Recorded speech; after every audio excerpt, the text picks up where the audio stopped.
बिजली महंगी, गैस महंगी, सब्जियां भी बहुत से दूर हो गई हैं। बाजारों में महंगाई के डेरे हैं। बढ़ती गर्मी ने लीमों के रेट भी बढ़ा दिए हैं, जबकि शहरियों की कुव्वत खरीद तबाह होकर रह गई है। शहरी कहते हैं कि महंगाई खत्म करने के लिए रियासत की रेट को इस्तेमाल किया जाए। मौसम की हिद्दत ने भी महंगाई की शिद्दत बढ़ा दी। फरहत और राहत के लिए शहरी सिकंजे भी इनसे भी गए, क्योंकि चंद रुपए किलो मिलने वाला लीमू 1000 रुपए किलो हो गया। सब्जी फरोश लीमू की कम पैदावार को कसूरवार करार देते हैं।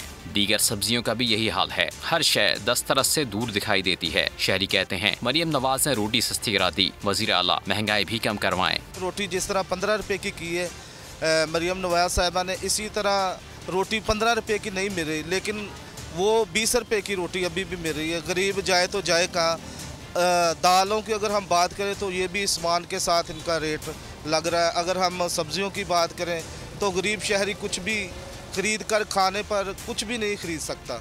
मुल्क के मुख्तलिफ शहरों में सब्जी, फलों और खाने पीने की दीगर अशिया को बदस्तूर पर लगे हैं। अवाम परेशान है कि खाएं तो खाएं क्या। सब्सक्राइब करें और बेल दबाएं ताकि कोई खबर रह न जाए।